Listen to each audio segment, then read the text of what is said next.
Olá, bem-vindo ao Literário, seu podcast de literatura com Anita Deac e Paulo Salvetti. Olá, bem-vindos a mais um episódio do podcast Literário. Eu sou Anita Deac. Olá, eu sou Paulo Salvetti. E hoje inauguramos o nosso segundo episódio da série Construção de Personagem, que você vai ter sempre ali numa imagem amarela, é o quadradinho amarelo. Toda vez que você vira um quadradinho amarelo, clica lá que a gente vai falar muito de construção de personagem. E especificamente esse episódio sobre construção de personagem e psicanálise, o que a psicanálise pode ajudar a gente nesse sentido. Pois é, então a gente tinha feito lá o primeiro episódio, já faz um tempinho, né, Anitta? Primeiro episódio falando de construção de personagem de um modo mais geral, e agora a gente vai então tentar pensar em outras ferramentas que também podem contribuir nesse processo de investigação dos personagens e de construção deles na literatura. E para começar, já que a gente não enrola por aqui, a gente já vai soltar a fala da nossa primeira convidada. Ela é a Fabiane Sex, ela é psicanalista, crítica literária e pesquisadora de literatura. Doutoranda em Teoria Literária e Literatura Comparada na Universidade de São Paulo, é autora de Helena Ferrante, Uma Longa Experiência de Ausência, publicado pela editora Claraboia. Muito bem, vamos lá então, a Fabiane.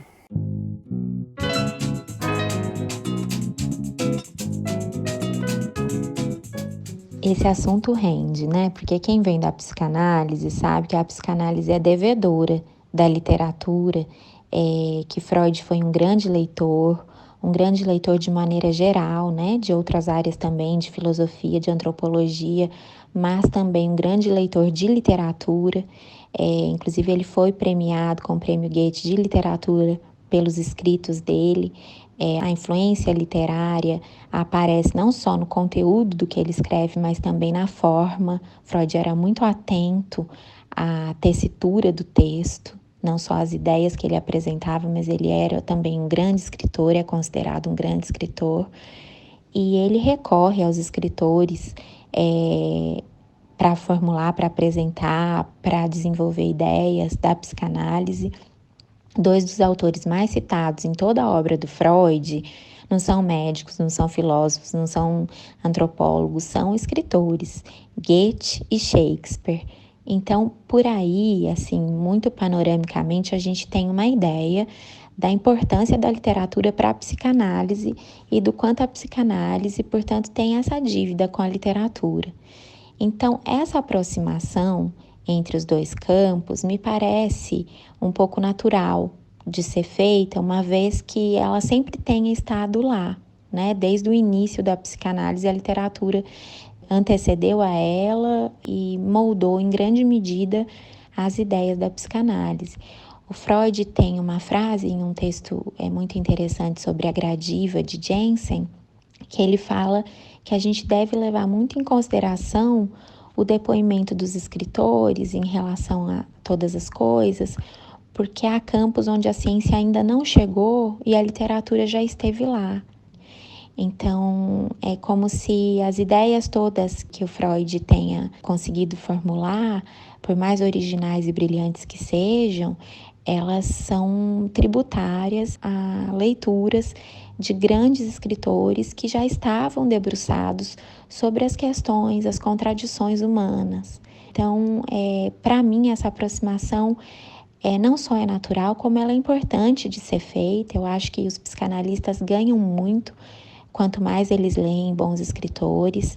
Mas, de outro lado, a gente pensa em como a psicanálise pode enriquecer a leitura, a análise de um texto literário, como alguns conceitos propostos por Freud ajudam a ler melhor alguns textos de literatura.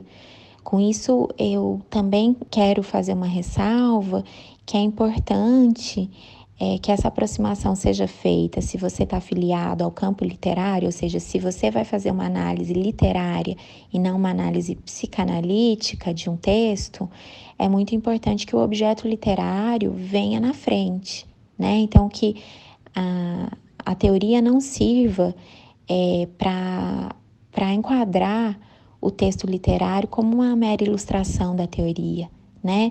Mas que a teoria sirva para, ao contrário, enriquecer, desengessar e aumentar, né, as possibilidades de leitura, ampliar essas possibilidades de interpretação.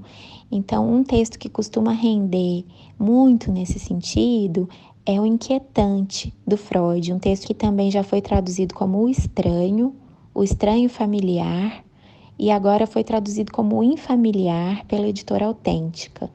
É um ensaio muito interessante.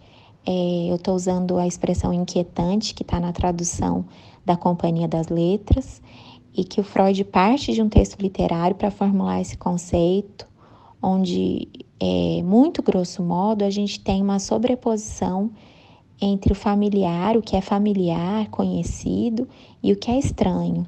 Essa vertigem na sobreposição desses campos é o que o Freud chama de inquietante. Costuma render um bom par com textos literários, se essa aproximação é feita de maneira cuidadosa.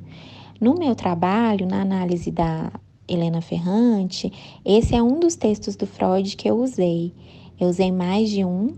Eu achei que outros textos do Freud me ajudavam a pensar sobre questões que estavam propostas na obra, mas eu tentei fazer essa aproximação levando o texto da Ferrante para o primeiro plano e trazendo outros textos de outras áreas, além de textos da própria teoria literária, para pensar sobre questões que estavam propostas por ela. Olha que legal a fala da Fabiane, né? Ela coloca aí a relação do Freud com a literatura e, de fato, a literatura ela antecipou vários conceitos da psicanálise. E o Freud falou mesmo, né, que antes dele poetas visitaram aquilo que ele ia falar sobre. É interessante que a literatura ela é uma espécie de um disparador, né, para a psicanálise, então não à toa o Freud usou muitos, não só o Freud, né, Lacan também, e outros psicanalistas, que também, assim, a gente vai falar de psicanálise aqui, mas não que sejamos especialistas em psicanálise, né, Anitta? Eu acho super interessante psicanálise, então acaba que já li umas coisas do Freud, já participei de umas conversas e tal, mas eu falo que é aquele famoso conhecimento de orelhada, né? Sim. Mas enfim, pelas coisas que a gente sabe, pelas informações que temos, a gente sabe que o Freud foi um grande leitor, né? A Fabiane também falou isso, né? Que o autor mais citado, eu não sabia disso, os autores mais citados na obra do Freud são Goethe e Shakespeare. Não à toa, né? Maravilhoso, né? Você sabe que eu tenho uma relação assim muito especial com a psicanálise porque foi transformadora. Quando eu tinha 19 anos de idade, eu entrei na faculdade e uma professora passou um texto chamado Futuro de uma Ilusão, do Freud. E eu vim de uma criação religiosa, minha tia era espírita e tal. E aí, de repente, aquele texto me mostrou uma construção de Deus projetiva, né? O Deus autoritário, Deus como pai. E eu terminei aquele texto e falei, o quê? Que loucura é essa? Mudou completamente a minha visão. E depois eu virei budista e tal, mas enfim, aquele foi um momento com 19 anos, abriu a minha cabeça, Paulo. Que louco, né? Eu acho que a primeira coisa que eu li do Freud também foi na faculdade, foi o Mal-Estar na Civilização. E sei lá se eu entendi muito bem, porque o Mal-Estar na Civilização é um puta de um livro, né? Incrível e super complexo, mas também o Mal-Estar da Civilização também começa com essa ideia, com uma demolição da religiosidade, né? Começa com uma carta, um escritor manda para ele uma carta questionando Deus, e daí ele fala um pouco sobre aquele sentido do oceânico, né?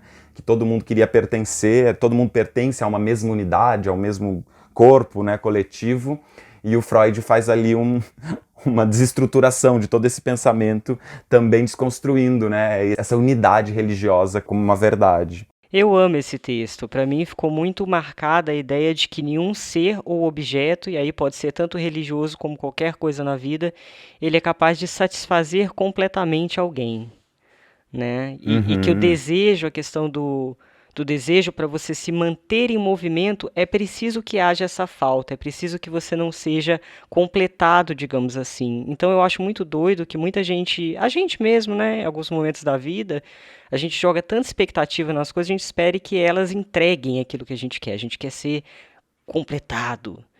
E, na verdade, esse texto é um belo de um abre para você entender que se você estiver completo, você está morto. Não tem completo, né? Não tem completo. Tem, mas acabou, né? Eu fiquei pensando... Tem, mas está em falta. Eu também fiquei pensando isso, que na atualidade, né, Quer dizer, o Freud falou isso num contexto específico, mas é tão atual porque eu acho que dá pra gente pensar muito nessas projeções que a gente faz hoje, né, nas redes sociais mesmo, né, como a gente fica repetindo os comportamentos coletivos, né, por exemplo, essa lógica mesmo de a gente ficar projetando os nossos desejos, a satisfação ou o que seria o nosso gozo, né, a gente projetando sempre no outro, no que o outro sabe que a gente não conhece, né. Então, por exemplo, nas redes sociais tem isso, né? A gente fica ali olhando e a gente deseja ter aquele corpo, a gente deseja estar naquele país, a gente deseja comer aquela comida do outro, né? Como se a projeção do outro fosse sempre alguma coisa que a gente não conseguiu atingir, né? A gente não conseguiu chegar naquele lugar. É esse mal-estar, né? O mal-estar é a constatação de que, meu amor, não tem esse completo, não tem, o outro também não está sentindo, você só acha que o outro está se sentindo pleno nas suas faculdades de prazer, né? Mas não é não, né? Ele também está, de algum modo, manipulando aquilo, inclusive talvez para que você ache que ele é pleno, né? Enfim, essa loucura toda é que esse mal-estar e que a psicanálise e o Freud, né, trouxeram incrivelmente aí para a gente entender e nos entendermos dentro da angústia e não tem como eliminar essa angústia, né? Absolutamente. Tem uma coisa interessante que, assim, na vida, a gente não tem acesso completo ao inconsciente, por isso que ele é o inconsciente. A gente vai falar um pouco aqui de recalque, de algumas coisas bastante interessantes que podem ser aplicadas na literatura. Mas quando você está construindo um personagem, você tem a possibilidade de pensar sobre algumas dessas questões. Freud tem uma frase muito interessante que ele fala que na cama de um casal não tem só um casal, tem os dois pais de cada um, tem 6 pessoas lá. Porque quando você se relaciona com alguém, você vai ter construído dentro de si uma relação com o feminino, com o masculino, essas relações parentais, os traumas. Se você ficou preso em alguma fase de desenvolvimento, né, ele vai falar da fase oral, da fase anal, e é lógico que eu vou esquecer da terceira, mas enfim, pesquisem que vale a pena. E aí você vai projetar, isso vai estar no seu relacionamento. Então, quando você pensar, por exemplo, no desenvolvimento de um personagem, vale a pena você pensar quem são os pais desse personagem, como ele se relacionava com esses pais. Muito legal. Entrando na seara da construção dos personagens, eu fiquei pirando, assim, que tem muitas ferramentas, inclusive aprendendo também quantas coisas eu posso incluir ali nos meus procedimentos de construção de personagem, porque eu acho que quando a gente falou isso no outro episódio também, mas quando a gente está tratando aqui de construir personagens, a gente está pensando quais ferramentas a gente pode ter para complexificar esse personagem, né? A gente está sempre pensando que um personagem bom e potente, ele depende de alguma complexidade, né? E eu acho que tem uma coisa muito legal do Freud, né, na psicanálise, na criação da psicanálise, que é a própria ideia de que a psicanálise ela não serve apenas como um interesse clínico, né? Embora a própria ideia do interesse clínico ela já é uma coisa complexa, porque a busca clínica, né, quando a gente entende uma ideia clínica, é uma busca por uma espécie de um equilíbrio entre saúde e doença. Mas a própria ideia de saúde e doença, né, ela é uma coisa construída culturalmente, né? O que é estar saudável, o que é estar doente, vai mudando ao longo do tempo, né? E essa ideia de que a gente está buscando, né, algum equilíbrio, ela é um pouco forjada. A ideia de equilíbrio é um pouco forjada. De tal modo que eu acho que Freud propõe que tem um sofrimento psíquico que é inerente ao ser humano, e esse sofrimento psíquico tem muito a ver com essa cisão, né, entre um lado e outro, né, essa ideia que o Freud vai chamar tão bem de ou consciente, pré-consciente, inconsciente, ou então depois lá na outra parte de ego, superego, né? Então, eu acho que quando a gente pensa em personagens, se a gente começa a considerar esses repertórios possíveis aí que o Freud foi traçando, né, para analisar o humano, se a gente começa a pensar que os sujeitos, né, eles são cindidos, eles são clivados, eles são fragmentados, e uma parte deles é uma parte que eles conhecem um pouco mais, que eles têm ali algum domínio, e outra parte faz parte de uma ancestralidade cultural. Eu acho que isso pode dar um peso ali para a construção dos personagens muito interessante. Falando em cisão, que é um tema interessante, tem um estudo muito legal, um livro, na verdade, chamado A Imagem Inconsciente do Corpo, da Françoise Doutor, em que ela fala sobre a cisão da formação psíquica na infância, e eu fiquei muito impressionada como a relação com os pais, o contato, o olhar para o próprio corpo no momento certo, a criança que não pode ficar indo de um lado para o outro em ambientes muito diferentes, se tiver espelho. Eu lembro que ela contou um caso impressionante, Paulo. A criança foi parar num hotel que tinha espelho para todos os lados e ela ficava mudando de lugar, o pai mudava de hotel o tempo inteiro. E essa criança ficou psicótica. Nossa. Teve essa cisão, né, que você citou aí na questão da Uhum. cisão. Porque, no geral, para as pessoas que não têm essa espécie de doença, né, digamos assim, todo o arcabouço psíquico ele vai funcionar em consonância, né? Claro que você tem uma coisa ali brigando com a outra, claro, mas é uma estrutura que tem um ir e vir, é uma estrutura que tem setas por todos os lados, né? E aí, falando um pouco de ficção, é muito interessante a gente pensar também que o autor, quando escreve, é lógico que questões inconscientes dele vão parar nesse texto. Não só as conscientes, mas as questões inconscientes também. E aí eu peguei uma frase aqui da Ana Maria Medeiros da Costa, ela colocou isso aqui numa revista de psicanálise e literatura. Ela diz o seguinte: contar-se traz alguns pressupostos, né? Questões de identidade, diferença, filiação e um paradoxo também. Precisamos ser ao mesmo tempo o contador e o contado, aquele que conta e aquilo que é contado, sujeitos e objetos da linguagem. E aí eu diria que a partir do momento que você se coloca como objeto, numa autoficção, por exemplo, tudo muda. Tudo muda. Como a gente já falou em outros episódios, né, em relação à autoficção, em relação à memória, né, de algum modo a gente está inserido ali, a gente está inscrito naquela obra, né, querendo estar inscrito ou não querendo estar inscrito, porque, enfim, aquelas palavras, aquelas questões estão passando pelos nossos corpos também.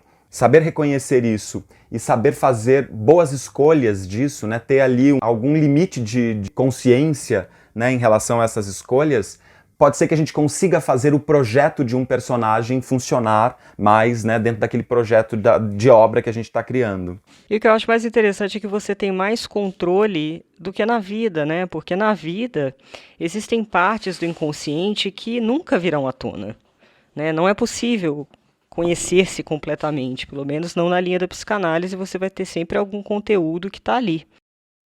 E falando um pouco de pulsão, que é outro tema muito importante quando a gente fala de psicanálise, vou dar um exemplo aqui da pulsão sexual, por exemplo. A pulsão é uma força, né? Você não conhece ela em si, você vai conhecer as representações das pulsões. Então ela vai se manifestar por meio dessas representações. E quem é o responsável por representar essa força pulsional é o psiquismo. E ele não consegue representar toda essa força. Então parte dela vai continuar como força pura, por exemplo, né? E aí, como ele representa? Ele representa por meio de ideias e por meio de afetos. E aí me deu um teto preto muito doido, Paulo, porque eu fiquei pensando assim, né, nos relacionamentos amorosos. Às vezes você acha que você ama aquela pessoa. Na verdade, aquela pessoa foi um alvo de uma pulsão que precisava escoar, né? Aquela pulsão estava ali, ou seja, antes do amor já existe a pulsão. Antes do relacionamento já existe a pulsão. No senso comum, você acha que só existe quando você encontra a pessoa. Não. Existia antes uma pulsão que te levou até ela. Agora, como você lida com essa pulsão? E aí a gente entra na questão da construção do personagem. Porque tem personagem que recalca a pulsão, né? Dependendo da pulsão ali, ele vai lidar de maneiras diferentes com as próprias pulsões. E aí a gente pode tornar esse personagem muito complexo. O que ele quer esconder? O que ele não consegue lidar? O que ele nega? Como essa negação vai parar na vida dele? Eu vi um episódio do Café Filosófico com o Safatli, que ele fala sobre Freud, fala sobre a importância do Freud, e ele traçou uma perspectiva tão interessante, eu achei. Ele pensa na relação do sujeito e a liberdade do sujeito pós-inconsciente. Acho que chama mais ou menos assim o episódio. A tese, né, do Safatli é mais ou menos a seguinte: quando a gente pensa na ideia de liberdade, né, a gente está sempre associando a ideia de liberdade com uma ideia de autonomia, né, com uma ideia de que a gente tem domínio das leis, né? Então a gente tem ali os poderes, a gente vai determinar as leis. Só que quando a gente vive numa sociedade civilizada, né, nessa ideia de civilizada, né, que o Freud traz ali no Mal-Estar na Civilização, a gente não tem condição de ter liberdade, né? Não dá pra gente ter essa total liberdade. A gente pratica a ideia de liberdade muito mais fiéis à servidão do que à própria liberdade. Né? E eu lembrei disso porque fiquei pensando, né, nesse caso que você disse. A gente acha que, né, no encontro com alguém, de repente, aquela pulsão aconteceu e, nossa, aquele foi um encontro maravilhoso de almas gêmeas e, meu Deus, estamos apaixonados. Mas, na verdade, existe todo um contrato já na nossa sociedade dizendo que pessoas se encontram, pessoas se apaixonam, de tal modo que a nossa pulsão, ela está esperando aquilo para acontecer. Talvez ela manda para aquele, não dá, e de repente, quando isso acontece, né, aquilo muitas vezes não é um ato de liberdade do sujeito, porque o sujeito não tem essa liberdade como uma força tão grande, né? Mas é muito mais uma força de adequação dele a um procedimento social que foi narrado em algum momento e repetido, né? Até os dias de hoje é repetido. Claro que tem forças de amor, de paixão, também como uma pulsão humana e também com a sua peculiaridade, né, em cada sujeito, mas pensando nisso que você estava falando, eu acho que a nossa força de pulsão sexual, né, ela está muito também condicionada a um conjunto de regras que foi determinado, né, previamente, e a gente está sempre numa espécie de uma luta com isso, né, querendo ao mesmo tempo servir aquilo e ser adequado e querendo às vezes se rebelar contra aquilo e tentar fazer a nossa liberdade se valer de algum modo, né? E isso vai gerar ali muitas das neuroses, por exemplo, que depois o Freud vai tratar, né? E eu acho que inclusive esse campo aí das neuroses é um campo muito rico para a gente pensar construção de personagens. Bastante. Eu gostei desse ponto que você trouxe, né? A cultura é uma linguagem, a gente não pode esquecer que a gente já nasce num mundo que tem uma linguagem, a gente vai adquirir e agir no mundo de acordo com essa linguagem. E também tem esse outro lado assustador que, às vezes, aquilo que você escolhe, por de repente não ter passado por um processo psicanalítico, por isso que eu acho tão importante a pessoa passar pela psicanálise ou por algum outro tipo de terapia também, né? Porque, claro que cada um tem um perfil. Porque quando você, lógico que conhecer tudo você não vai conhecer, mas quando você desconhece completamente, você não consegue entender sequer o que está te fazendo ter determinadas escolhas. Então, mesmo os encontros, e aí nisso você consegue pensar a respeito do seu personagem, por que ele escolhe? Existe um trauma na infância dele que faz ele sempre repetir ou rejeitar algum tipo de situação? Quais são os medos? Quais são os vetores do medo?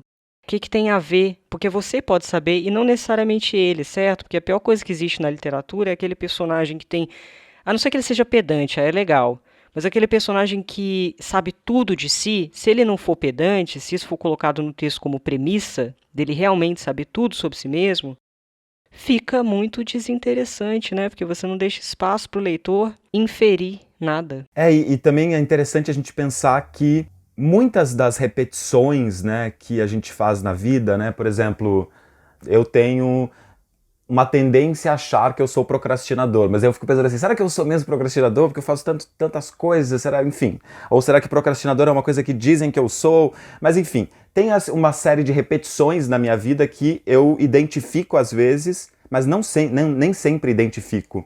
Né? E na hora de a gente construir um personagem, a gente pensar isso, por exemplo, coisas que um personagem repete, coisas que um personagem está sempre fazendo, tipos de comportamentos que ele recorrentemente faz, mas que nem sempre ele se dá conta da tamanha repetição, pode dizer coisas muito incríveis sobre ele, porque tem uma coisa muito interessante na literatura que é essa possibilidade, né, de a gente conseguir enxergar num personagem mais do que, às vezes, o próprio personagem sabe sobre ele. E o personagem ser um campo não exatamente delimitado por ele mesmo, mas delimitado por uma série de outros valores, até moventes, que tornam possíveis as diversas leituras em relação a esse personagem. Então, quando a gente consegue, por exemplo, tornar complexa as ações de um personagem, a ponto de ele mesmo não conseguir observar as repetições, as reincidências das questões da vida dele, isso, nossa, vira um trunfo para o escritor e para o leitor também, que pode se deliciar ali nessa investigação. Você falou uma coisa interessante, né? O Freud ele fez um trabalho muito legal com histeria, o tratamento da histeria. E aí tem a questão da somatização, né? Quando você não dá um devido direcionamento para a pulsão, ela pode aparecer no corpo, né? De outras formas. É uma espécie de grito, é uma espécie de chamada de atenção, uma espécie de um jeito de existir, de um jeito de expressar aquilo ali. E aí você pode usar isso no personagem também. E eu acho muito interessante você pensar nessa relação dos desejos frustrados, aí não mais falando só de pulsão, mas na questão dos desejos frustrados, dos traumas e etc. Como você vai construir o corpo desse personagem, né? Como ele se move. E aí você falou das questões repetitivas, né? Dos atos repetitivos, você também pode explorar um pouco isso. Você pode explorar, por exemplo, também numa relação parental. Eu lembrei muito do Complexo de Portnoy, do Philip Roth, que é um livro que eu amo. Amo. E eu só lembrei da cena. Nossa, aquela cena, você lembra, Paulo, aquela cena dele no banheiro com prisão de ventre e a mãe lembro. dele batendo na porta querendo ver o cocô dele? Nossa, aquela Extremamente mãe, né? controladora. Sim. Uma relação erótica com o filho. Erótica no sentido de... Isso é o sentido da libido, sim, mas não exatamente porque a libido existe fora do âmbito amoroso entre, né, casais, né? A Claro. criança tem o seu corpo investido, digamos assim, do erótico desde pequena, né, de alguma forma. Então aquilo ali eu achei uma cena chave, emblemática, que fala do controle que ele sofreu na infância, que continua, inclusive, sofrer quando adulto, né? Não, eu não tinha lembrado desse livro, mas ele inclusive é um livro de análise, né? Porque ele tá lá o tempo todo contando essas coisas numa situação de análise. E inclusive é interessante até esse livro no sentido do estudo, quando a gente quer pensar um pouco sobre psicanálise também, em relação à construção literária, porque ali funciona muito, ele consegue fazer funcionar muito a ideia de fluxo de consciência por conta daquela situação que é a narrativa analítica, né? Então, ele em situação de análise faz ali essa construção narrativa que oscila, né, entre estados e compreensões e constatações, que é muito parecido com processos de análise, né? Não, e você lembra que ele desenvolve um comportamento neurótico em relação à masturbação, né? Então você vê ali um sintoma, Sim. uma repetição. Eu lembrei, Paulo, do nome das outras fases que eu tinha esquecido. Tem a fálica e a genital. Então a gente tem oral, anal, fálica e genital. Vale a pena dar uma pesquisadinha. Outra coisa que eu acho que também vale pesquisar para pensar a construção dos personagens são aquilo que eles chamam de estruturas clínicas. Bom, basicamente as estruturas clínicas são 3 grupos, né? Como as pessoas estariam ali orientadas em relação aos seus sintomas, que seriam a neurose, a psicose e a perversão.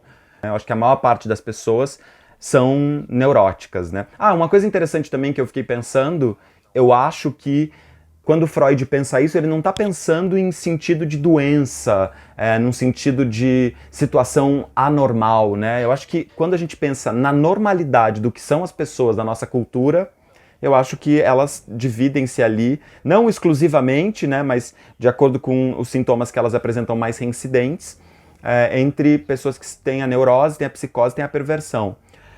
E acho que o tipo da neurose é o mais comum, né, e ele se divide entre as neuroses histéricas, as neuroses obsessivas, acho que também tem as neuroses fóbicas. As histéricas e as obsessivas são as mais comuns. E em algum momento elas foram distintas, né, entre homens e mulheres.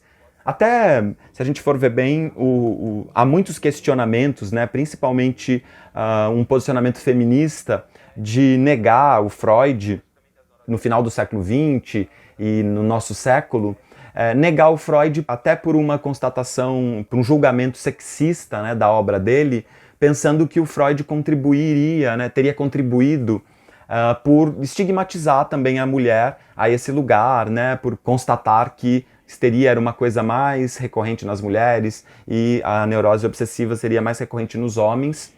Mas eu não sei, eu tenho a impressão de que o Freud falou isso dentro de um contexto muito específico, quer dizer, a gente está falando ali do final do século XIX, do começo do século XX. O Freud está falando de uma sociedade familiar, numa estrutura que não é mais a única possível na nossa cultura, né, mas que era uma estrutura predominante na época e que determinava, sim, lugares de existir de mulheres e homens muito, muito distintos e muito específicos, né? E é por isso que as manifestações das histerias eram mais comuns nas mulheres e as neuroses obsessivas mais comuns nos homens, né? Embora também o Freud foi o primeiro a pensar a histeria também existente em homens. Mas quando a gente pensa na literatura, por que isso é interessante, né? Eu fiquei pensando assim, quais poderiam ser as neuroses de hoje, ou quais são as neuroses de hoje, se ela é uma coisa tão comum, né? Como é que são essas neuroses obsessivas hoje? E aí fiquei pensando que o neurótico obsessivo, né, seria essa figura que, né, de um jeito meio estereotipado, vou falar aqui, mas que um pouco teme o desejo, é aquele cara que tem a dúvida, né, que é o cara que não sabe decidir-se, né, inclusive o caso, acho que um dos casos mais famosos do Freud em relação à neurose obsessiva é aquele caso do Homem dos Ratos, que aliás a história é muito boa, que é assim, a história de um cara que estava em dúvida se casaria com uma ou com outra mulher, e não sabia decidir-se essa dúvida, e aí ele começa a pensar, será que ele quer casar mesmo? E aí ele começa a pensar, será que ele quer mesmo terminar? Eu acho que ele estava para tirar um título de magistrado lá, para advogar ou qualquer coisa assim. Será que ele faz isso mesmo? Porque isso é que daria estrutura para o casamento? Então, a neurose obsessiva seria essa neurose da dúvida, do medo. Na nossa cultura agora, sei lá, acho que uma característica, né, da neurose, essa dúvida, né, comum, estaria ligado, por exemplo, a questões como a limpeza, a higiene. Agora na pandemia mais especialmente, mas acho que isso já é uma coisa que vem da nossa cultura, que é uma obsessão por uma limpeza que... Jura, minha casa tá um muquifo. Isso quer dizer que você está livre dessa neurose obsessiva nesse sentido da limpeza, pelo menos. Total. Mas assim, a gente vê um monte de pessoas que, por exemplo, se recusam a participar de ambientes que não tenham higiene X. Por exemplo, sei lá, convido um amigo para ir para o parque, mas esse amigo acha que alimentar-se num parque, sentado num chão onde cachorros podem urinar, seria uma coisa inadmissível. Né? Se a gente for pensar, essa dúvida que é também um medo, né? É um medo de se contaminar a qualquer momento, é uma característica meio obsessiva. Ou fiquei pensando também nessas pessoas que fazem tratamento PrEP em relação ao HIV, então são pessoas que têm tanto medo de se contaminar, e claro, gente, não estou fazendo nenhuma crítica a isso, é só um traço de comportamento cultural, né? Mas pessoas que têm tanto medo de se contaminar que elas acabam se antecipando na medicalização, né? Então elas se medicam para não correr o risco de ter que tomar um medicamento caso venha se contaminar. Né? Então, eu acho que a gente pensar quais são essas neuroses que estão hoje nas pessoas e conseguir identificar possíveis neuroses para desenvolver nos nossos personagens é uma coisa legal, além de potente. É verdade. E eu acho que você falou uma coisa interessante ali, né? Você deu o exemplo do parque, né? A pessoa que tem medo de ir no parque porque acha que não é um lugar muito adequado para colocar um alimento em relação ao chão. Eu não sei, assim, a psicanálise, o que eu aprendi com a psicanálise foi, não existe controle absoluto. Existe um entendimento maior possível. Controle absoluto não é possível. Isso é uma falácia. Inclusive, eu odeio frases de autoajuda e essa lógica da autoajuda de você, se você quiser, você pode. Isso não faz o menor sentido. Quando você pensa mais profundamente a psique humana e você descobre que você precisa cavar muito e às vezes ter muito trabalho para desobstruir alguns nós, para trabalhar alguns sintomas. Então, assim, não basta querer, porque às vezes o querer, teoricamente, ele está numa camada, você acha que você quer, ele está numa camada superficial. Você tem certeza que você quer. E aí você descobre que no fundo você não quer mesmo, não. É possível isso, né? A gente se auto-engana, existe um auto-engano Super. Em relação a gente mesmo, que tem a ver, inclusive, com a imagem idealizada que a gente faz de si. E aí, pensando em construção de personagem, também existe uma fantasia a respeito do outro, que é um tema que o Lacan vai tratar. Tem um autor que eu indico demais para quem quer se iniciar na psicanálise de uma maneira mais tranquila, que é o J. Denásio, que é um psicanalista maravilhoso, eu já falei dele aqui em alguns episódios. O J. Denazio tem a teoria de que em qualquer relacionamento você não se relaciona com a pessoa em si, mas com a imagem internalizada que você faz dessa pessoa. E aí o quanto você descobre sobre si mesmo só olhando para essa imagem que você criou. E aí na hora de você criar um personagem, na verdade ele não está se relacionando exatamente com outros personagens, inclusive se ele é um narrador personagem, né? Ele está se relacionando com essas imagens internas. E dá para colocar em contradição isso, porque ele pode ter, se você coloca, por exemplo, um narrador em terceira pessoa, então um personagem específico vai fazer uma imagem interna do outro, mas você também tem a possibilidade de mostrar a imagem do outro em relação a ele, ou o comportamento dele que entra em contradição com essa imagem. Ou seja, dependendo do foco narrativo que você escolhe, você pode inclusive colocar em questão esse tipo de coisa. Fiquei pensando que quando a gente vai escrever um livro com um personagem narrador, né, isso é muito interessante de se exercitar, né? Esse personagem que, na verdade, está enxergando tudo, só que por esse filtro do que é ele mesmo, ou do que ele acha que é ele mesmo, que é ainda mais terrível, né? Porque ele está ali no meio de uma produção de sentidos que ele acha que são factuais, mas na verdade são coisas muitas vezes manipuladas pela própria ideia dele do que aquelas coisas têm um significado. Aquela ideia do livro que a Fabiane trouxe, o inquietante, né, ou o estranho ou infamiliar, que é o unheimlich, né, em alemão. É muito interessante essa ideia também para a gente colocar isso no narrador personagem, ou mesmo nos personagens, né, mas essa ideia de que alguém se estranha com uma coisa que é absolutamente familiar. Quer dizer, parece absolutamente familiar, né? Parece que eu conheço muito bem aquela pessoa e de repente alguma coisa que aquela pessoa faz me desestrutura absolutamente e eu entro ali numa espécie de um abismo, né, que seria esse inquietante, né, essa alguma coisa que me tira ali do meu prumo, porque é uma surpresa diante do que eu esperava. Né, essa relação do estranho com o conhecido, com o familiar. E você sabe que, assim, pensando no personagem, as reações do personagem têm um problema muito comum no texto dos iniciantes, que é colocar sempre reações indiferenciadas, reações homogeneizadas em relação ao personagem. E eu acho que a especificidade, quando ele reage de uma maneira muito específica, então, por exemplo, eu sempre dou esse exemplo porque isso sempre acontece em texto que eu pego, infelizmente. Quando o personagem fica nervoso, ele fica batendo as mãos no tampo da mesa, pelo amor de Deus, sabe? Existem maneiras específicas de você colocar outras reações possíveis, porque é na especificidade que você vai encontrar essa brecha para fazer essa relação entre aquilo que incomoda o personagem, aquilo que toca, aquilo que afeta ele de alguma maneira. E tem que tomar cuidado para não cair no clichê realmente, senão vira um personagem estereotipado e aí você vai perdendo camada, né? E é muito complicado, claro, se você fizer um livro comercial, você não precisa ter 1 milhão de camadas. Aqui a gente está falando mais de literatura brasileira contemporânea mesmo, que aí seria interessante que você usasse tudo isso. Eu acho que isso que a gente está falando mesmo é bem nesse sentido das camadas aí, né? Como é que a gente pode ganhar com a psicanálise um repertório de ampliar a nossa consciência mesmo das camadas humanas possíveis, né? Por exemplo, Nossa, quando eu li os estudos de histeria do Freud, que são aqueles relatos de Freud, das mulheres histéricas, né?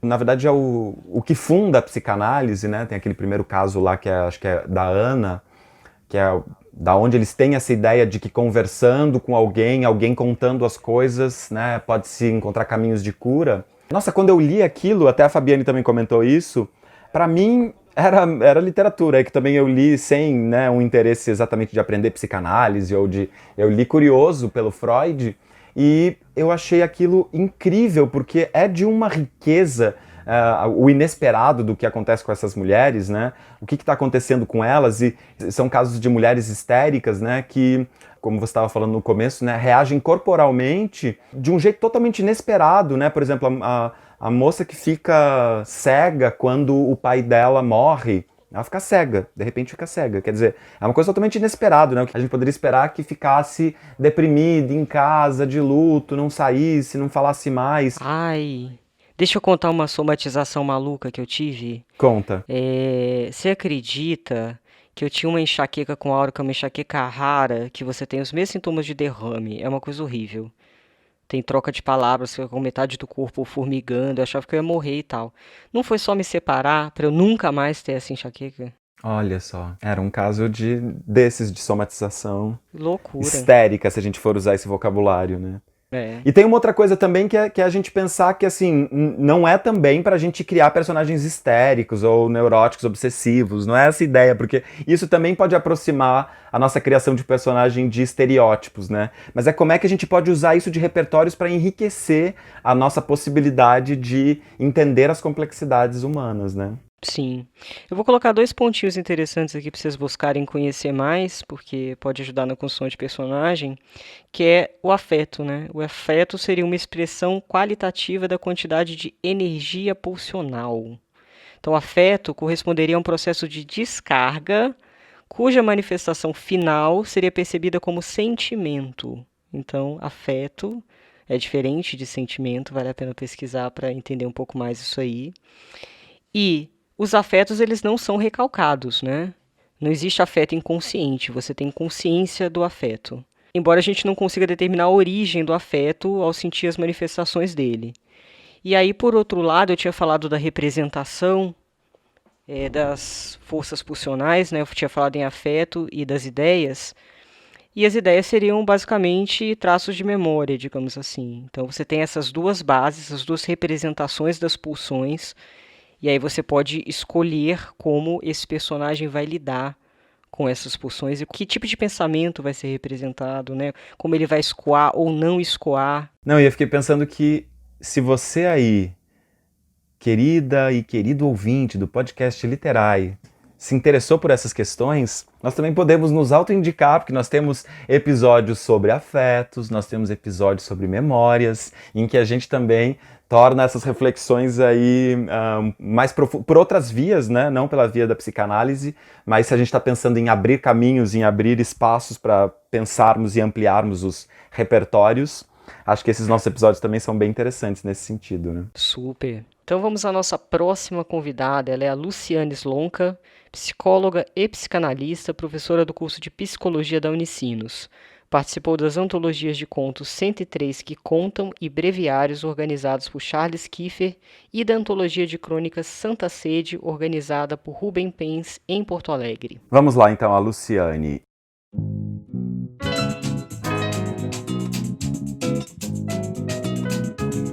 Olá, Anitta, Paulo, queridos. É um prazer estar aqui falando com vocês. É uma honra para mim ocupar esse espaço que para mim já é tão caro e onde toda semana eu aprendo tanto e admiro tanto vocês e tudo que eu tenho escutado. Parabéns, né, por esse podcast tão importante num momento como esse. Bom, esse tema para mim é muito caro, né? São duas paixões que eu tenho na minha vida, né, e que eu entendia sempre como separadas na minha trajetória e agora mais juntas do que nunca, né? A psicanálise, que é o meu trabalho, né? Eu sou psicanalista, então sou professora universitária também, né, de psicanálise e escritora, né? A questão da literatura aí entrando cada vez mais forte. O Freud, num texto emblemático dele de 1908, né, o escritor criativo e o devaneio, ele já se perguntava de quais fontes que o escritor obtinha os seus devaneios e o seu potencial criativo, né? Ele sempre era muito intrigado, né, e admirava muito artistas e escritores, compositores, e sempre tentava se perguntar, dentro da lógica do psiquismo humano, de onde viria, né, essa inspiração. E ele vai fazendo então uma costura, né, com o brincar imaginativo da criança e do quanto esse brincar seria um precursor da capacidade imaginativa da qual um futuro escritor vai se valer, né, no seu fazer literário. Então acho que muito do que a gente faz também, né, na literatura tem a ver com algo de ser capaz de brincar com as palavras, imaginar, né? Acho que enquanto psicanalista eu entendo que todo analisando, né, todo paciente, enfim, quando conta a sua história em uma sessão, ele está sempre elaborando uma narrativa ficcional, né? Porque o recalque, né, como a gente diz, que é uma defesa que nos forma, né, que nos estrutura, ela nos protege, mas também nos sabota, né, faz com que a gente entenda a nossa história muito a partir do que nos foi contado, do que nós tivemos condições de absorver, E na literatura, né, uma história, por exemplo, vai me pegar de uma determinada maneira singular, mesmo que o autor tenha tido a intenção X de transmitir aquilo, muito do que vai me pegar e me bater tem a ver com o meu histórico, né, com a minha verdade histórica. Isso também é um termo interessante que a psicanálise tem, que ela diferencia verdade material e verdade histórica.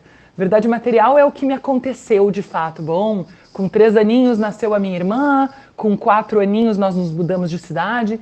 E a verdade histórica é como eu fui recebendo essas marcas, né? De que maneira a minha história factual vai sendo interpretada e de que maneira ela vai sendo ressignificada ao longo da minha vida. Então é muito interessante como, na minha percepção, né, falando dessa questão que nós estamos sempre, na verdade, a nossa história de vida é uma ficção, porque é algo que a gente foi ensinado a acreditar, de alguma maneira, dos que os nossos pais nos contam, enfim. A literatura também é um pouco isso, né? Eu acho que nós somos eu lírico sempre. O que eu quero dizer com isso? Que a gente está sempre se inscrevendo e que, na verdade, quando eu escrevo algo, claro que eu não acho interessante a gente cair nesse clichê de que então, né, que muitos escritores têm essa dificuldade, então eu não posso escrever sobre separação porque eu estou falando sobre mim. Mas eu acho que num determinado nível a gente está sempre nos escrevendo, sim. Claro que eu posso exercitar, e aí é a maravilha da escrita e da literatura, que é esse mecanismo da sublimação, né? Eu poder ali viver uma outra vida, contar uma outra história que não a minha, né? Isso é muito real. Mas de alguma maneira a gente está sempre implicado, né? Nós estamos sempre falando de temas universais, né? Tanto na vida quanto na literatura, né? Na psicanálise, na literatura, a morte, desejo, sexualidade, né? São temas circulares e que ao mesmo tempo são absolutamente singulares. Isso eu acho mais fascinante, tanto da psicanálise quanto da literatura, que são temas universais, mas cada um vivencia eles de uma maneira única. Então, para concluir, né, também eu fiquei pensando que o Freud também, num texto dele, do Amor de Transferência, ele fala que o trabalho do psicanalista é convocar os demônios. E acho que um dos destinos para esses demônios que todos temos pode ser a literatura, sim. E ela também convoca demônios, né? A gente lê algo que nos desacomoda, nos convocar a escrever algo. E eu gosto, né, particularmente de escritas densas, né? Eu gosto de conversar com os demônios e acho que esse tem que ser o papel da psicanálise e da literatura. Para falar de amenidades, basta autoajuda, basta... E não estou, assim, querendo com isso eliminar a importância de outros tipos de temas da literatura, né? De novelas mais leves ou de temas mais... Mas eu acho que a densidade na vida é fundamental. A gente precisa entrar em contato com os nossos demônios para aprendermos a também conviver com o outro, né? A conviver conosco mesmos. E acho que é isso que a literatura nos convida e a psicanálise também. E para terminar, que eu já me alonguei demais, claro, escrita ou leitura não é terapia. Então, assim, pode ser extremamente terapêutico e nos acionar coisas dos nossos demônios. Mas uma coisa é uma coisa e outra coisa é outra coisa. Então também acho que fica aqui a provocação de cada um poder também, não precisa ser psicanálise propriamente, é o que eu acredito, mas de se buscar, se conhecer num espaço apropriado para isso, né? E a literatura faz esse complemento maravilhosamente, mas não é terapia, cada coisa no seu lugar. Tá bom, gente? Um beijo muito carinhoso e obrigada mais uma vez pelo espaço. Ah, que legal, a fala da Luciane. Então, bom, interessante sempre escutar os psicanalistas, né, falando com muito mais propriedade do que a gente, né, e muito legal essa ideia que ela trouxe aí que eu não conhecia, que é essa ideia do brincar imaginativo, né, pensando de onde vem nossa inspiração, né, muito legal pensar que, de fato, né, quando a gente está fazendo literatura, a gente está disposto a um jogo, né? E é um jogo que vai se armando na medida que a gente vai construindo, né? Então eu fiquei pensando agora que isso que a gente está fazendo aqui, né, nesse podcast especificamente, mas também nos nossos episódios em geral, tem a ver um pouco com ajudar a fazer esse jogo ganhar mais ferramentas, né? Ganhar mais... expandir um pouco, né, esses limites imaginativos aí desse brincar. É verdade, eu gostei muito quando ela fala que a literatura, a boa literatura, digamos assim, ela convoca os demônios, né? Porque na psicanálise existe de fato uma certa conformidade do sujeito à sociedade, de maneira que ele consiga transitar melhor. E aí na literatura você tem essa possibilidade de desconformar o seu personagem, né? Não necessariamente colocá-lo em conformidade. E a Luciane, além de ser uma super psicanalista, ela também escreve muito bem. Ano que vem vai ter um novo romance aí, que ela já começou a colocar, a escrever, a se colocar. Ela tem me trazido, a gente conversa bastante, ela tem me trazido questões da própria escrita. E é muito interessante um autor psicanalista, né? Porque eles pensam loucamente, assim, é uma maravilha. Eu tive uma conversa hoje, uns tetos pretos, a gente trocou áudios. Porque em relação a esse episódio, apesar de eu já ter lido muito psicanálise na minha vida, por exemplo, a obra de Freud eu matei, cara. Eu cometi essa loucura, eu matei. Ao longo dos anos eu consegui matar tudo que ele escreveu, quase. Tudo que foi publicado aqui, digamos assim, né? Eu também não sei se publicaram tudo. Acho que sim, acho Mas que eu tudo tava meio publicado. assim, Paulo, porque mal ou bem, a gente não é psicanalista, né? Então, Uhum. mexer com determinados conceitos, aí a Lu até me tranquilizou em relação a isso, porque, de fato, é importante é pegar essas reflexões e levar, de fato, para construção do personagem. Sim. E aí eu peguei uns pontinhos aqui, porque eu acho que eu falei de uma maneira um pouco complicada anteriormente, para vocês pensarem sobre, tá? Eu falei um pouquinho de trauma, por exemplo, né? Quando acontece o trauma, quando existe um excesso de força pulsional, quando é mobilizado um excesso de força pulsional para o sujeito metabolizar e ele não consegue. Então, o trauma, ele não é definido, inclusive, em relação à função do evento. Tanto que a gente tem pessoas diferentes que reagem de maneiras diferentes a situações, digamos, parecidas, né? Então, o trauma vai ter a ver com tantas outras variáveis que você vai ter que entender como esse personagem reage para saber se uma situação causa a ele trauma ou não, porque não necessariamente, também tem isso. Tem outra coisa importante de se falar aqui, eu até estava conversando com a Lu sobre isso. Ela me falou que é importante que algumas coisas sejam recalcadas, porque se não existir recalque, você vira um selvagem. Você não pode se manifestar livremente na loucura, né? A transição para a sociedade exige uma dose de recalque ali, exige uma série de concessões, digamos assim. Mas vamos deixar isso, pelo amor de Deus, nas minhas palavras, porque se eu tiver torcido algum conceitinho nessa frase anterior, não é da Luciane, tá, gente? Esse é só o papo teto preto que eu tive com ela hoje à tarde. Sabe que no coletivo de teatro que eu faço parte, né, o Vulcão, a gente tem o hábito de, depois das peças, fazer conversa. A gente chama isso de Vulcão Conversa. E volta e meia a gente chama pessoas para participarem dessa conversa também. E eu adoro quando vão os psicanalistas, porque os psicanalistas eles sempre abrem caminhos, né? E tem todo um vocabulário da psicanálise e caminhos de entender as coisas que sempre para mim oxigenam, assim, inclusive ficcionalmente, né, as coisas, porque acaba sendo uma ficção, né, um jeito de você entender o mundo por uma vertente que não é a verdade absoluta, né? A gente sabe que existem ali os questionadores da psicanálise, quem coloca a psicanálise em xeque, e a gente não está aqui nem para dizer que a psicanálise está certa ou está errada, ou não é isso, né? Só como é que a gente usa esses repertórios para abrir o nosso imaginário. E tem uma coisa do que a Luciane falou que eu adorei, que é essa distinção de verdade. Também pode fazer uso dela com muita propriedade na literatura, que é entender essa história, né, do que é a verdade material e o que é a verdade histórica. Então, a verdade material, a coisa factual, o que aconteceu efetivamente, né, meu pai morreu.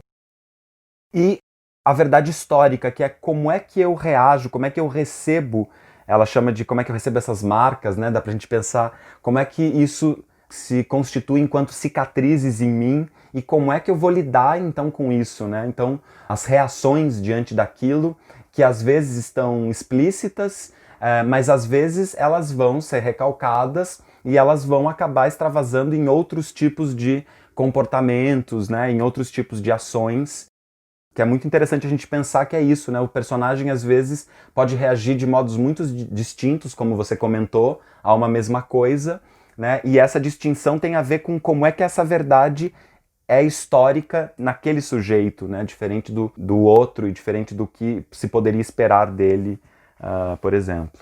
E aí, para deixar mais claro um conceito aqui, você acabou de tocar nisso, a gente está falando um pouco de sintoma, né? Quando acontece, por exemplo, o Freud, ele tratou de uma paciente que ele fez a hipnose com ela, que durante a hipnose vinham à tona elementos que ela tinha banido, que ela tinha recalcado e eram elementos de natureza sexual. E aí o que ela tinha banido da consciência permanecia no inconsciente. Aí o que que acontecia? O inconsciente ele é ativo, né? Ele tá ali pulsando, apesar da gente não saber. Então acontecia o sintoma. Aquilo ali vinha de alguma forma, né? Por estar represado, existia um sintoma relacionado àquele conteúdo inconsciente, no caso. Eu gostei muito quando a Luciane falou também que literatura e escrever não é terapia. Isso precisa ficar muito claro, porque não é porque você está escrevendo que você vai ter domínio sobre si por causa da escrita, que você vai entender todos os seus processos, que você vai se curar. Eu também estou com ela nessa. Eu acho que terapia é um processo profundo que precisa de uma mediação, por exemplo, porque eu mesma, nossa Nana, que é minha terapeuta, era transpessoal, ela é de outra linha. O que a Nana me mostrou que eu não sabia a respeito de mim mesma, e ela teve que dar umas voltas, ela teve que lidar com muita resistência da minha parte em determinados aspectos. A gente tem defesa psíquica, a gente tem resistência, e não é tão simples descer essas resistências. E não é a escrita que vai fazer descer essas resistências, sabe? Eu acho que terapia é terapia, escrita é escrita, ainda que ela de alguma maneira também te ensine sobre você, mas eu acho que o processo terapêutico, ele tem uma estrutura mais organizada e voltada para isso especificamente, né? Acho que tanto a Fabiane quanto a Luciane, as duas fizeram ressalvas, né, em relação a como é que se lida com a psicanálise e os lugares que ela se estabelece em relação à literatura, né? A Fabiane falou sobre a importância de, por exemplo, não fazer um uso da literatura para exemplificar só, né, para ilustrar, né, a psicanálise, isso numa posição ali de crítica, né, de literatura. E a Luciane fala nesse sentido de que nem ler, nem escrever, eles suprimem a ideia, a experiência da análise, né? E, inclusive, eu acho que, claro, cada um pensa sobre si, cada um faz o que quiser, né? Mas eu acho que fazer terapia, algum tipo de terapia, é sim um disparador muito importante para a gente entender a gente mais, né? E também para a gente reconhecer-se mais, inclusive nos tratos criativos, né? Em relação ao artista que nós somos, em relação às nossas experiências de criação. Então eu acho que isso também pode ajudar, né? Não exatamente a psicanálise, mas qualquer terapia que cada um quiser escolher. Eu acho que é uma experiência. Eu, por exemplo, quando fazia terapia, quando fiz terapia, eu fiz terapia analítica um tempo. Eu percebi tantas coisas sobre mim, mas também percebi coisas sobre essas nuances, né, do comportamento humano a partir de mim naquela relação, né, que até hoje me servem de compreensões e aprendizados para minha escrita, inclusive. É verdade. Eu tenho muita coisa para trabalhar ainda, viu? Você lembra que eu te contei daquela coisa da memória, que eu tenho só 2 memórias antes dos 5, 6 anos? Lembro, Que eu acho claro. uma coisa muito bizarra, então tem coisa recalcada aí. Eu sinto também que eu criei muitas defesas psíquicas na vida, porque eu tive uma história meio difícil, então eu senti que eu não podia confiar em absolutamente ninguém. Então, geralmente eu pego as coisas e vou com um trator fazendo. E esse ano, graças à Nana, é por isso que eu acho que a terapia é uma coisa tão importante, cara. Eu tô há 2 anos já com a Nana e foi graças a esse trabalho junto com a Nana que eu pude encontrar o Tiago e pela primeira vez na vida ter um relacionamento em que eu não tenho o pé atrás ou medo excessivo ou a competição ou a desconfiança. E eu precisei descobrir que isso era um ponto muito sério na minha vida e que eu precisava dar um jeito de desatar esse nó. E foi difícil, mas assim, porra, 37 anos, velho. Você tem noção de que eu fiquei sem saber desses nós durante. 37 não, 36, vai. Durante 36 anos eu fui amarrada por essas coisas. Pois é. Não, eu também tenho uma coisa que eu identifico em mim, eu já consigo reconhecer que eu tenho isso, mas assim, em relação à escrita, eu sempre tenho a impressão assim, em algum momento vão descobrir que foi tudo uma fraude. Não, gente, não sei. Não, é tudo mentira isso aqui. Estão falando que meu romance é legal. Não, é mentira, vão descobrir alguém. Então, enfim, essa insegurança, né, é um mecanismo que eu vejo repetir, e daí quando eu vejo repetir eu falo, Paulo, de novo. Né? Então, são coisas que a experiência, né, de pensar sobre é que nos protege um pouco, né, desses sofrimentos. E no final das contas é para isso que as terapias servem, né? Para a gente tentar amenizar ali os sofrimentos que nos cercam constantemente. Sim. Tem um outro pontinho que eu queria colocar aqui, que ele é bem simplesinho, mas que muda a chave na construção de personagem, viu? Aquilo que o personagem fala, não necessariamente o outro entende ipsis literis. Literalmente. A gente tem que pensar que existe a projeção do outro sobre aquela frase, as expectativas do outro sobre aquela frase, então dá para trabalhar isso bastante em diálogo, por exemplo. Porque a coisa mais doida a respeito das palavras é isso. Apesar da gente ter uma compreensão singular e que tem a ver com... Qual foi o termo que ela usou? Histórico? Histórico. Verdade histórica. Verdade histórica, né? Então a compreensão ela vai mudar de acordo com a verdade histórica de cada um. Mas ao mesmo tempo existe sim uma ponte, existe uma literalidade ali alguma, né?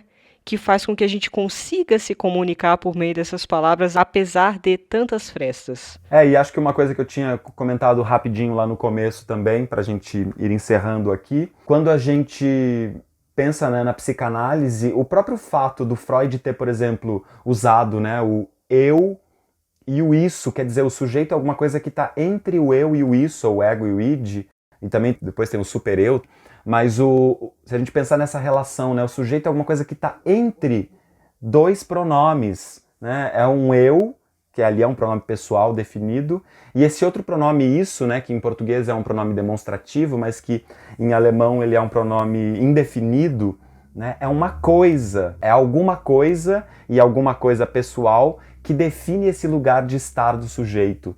Né? Então se a gente pensa que quando a gente coloca um personagem ali, se a gente quer dar a ele uma espécie de uma projeção de vida, né, uma projeção paralela, análoga à condição de vida humana, de sujeito real, né, é importante a gente considerar que esse personagem, nem ele mesmo sabe exatamente essas instâncias, ele está sempre ali medido por essas forças que não são só as forças dele, mas também são as forças daquilo que o move, né, ou daquilo que ele projeta, ou da cultura na qual ele está inserido.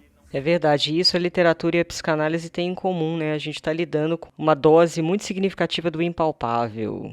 Por isso que é tão bonito. É isso mesmo. E, gente, a gente está chegando no final do episódio. Queríamos agradecer porque essa semana eu e Paulo estamos chiquérrimos. Vocês têm noção que a gente chegou em 17º na Apple Podcasts? Em 16º, pra vocês terem ideia, tá a The New Yorker. Então, assim, é muito chique. A gente não tá se aguentando. Nossa, amanhã eu vou mudar pra praia, amém. Vou sair do apartamento que não bate sol. Tô cheio de caixas por todos os lados.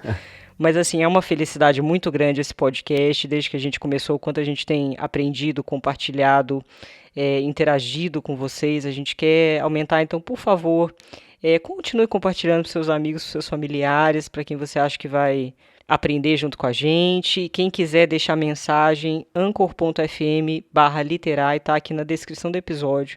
Deixa lá teu áudio de 1 minuto com alguma pergunta, ou então vai lá no Instagram, conversa, manda direct pra gente, porque a gente tem trabalhos diferentes em diferentes plataformas, né? Lá no Instagram, por exemplo, eu falo um pouco dos meus cursos de escrita criativa, eu tô com um curso curto aberto, quem tiver interesse me escreve lá, e é isso aí. Isso mesmo, então contamos com vocês para nos ajudar a divulgar, porque é isso que tem feito a gente crescer e também termos energia, ânimo e prazer cada vez mais de vir falar de literatura e compartilharmos aqui com todos vocês. É porque aqui a gente não é falso, né, Paulo? A gente também quer ser cada vez mais reconhecida, a verdade seja dita.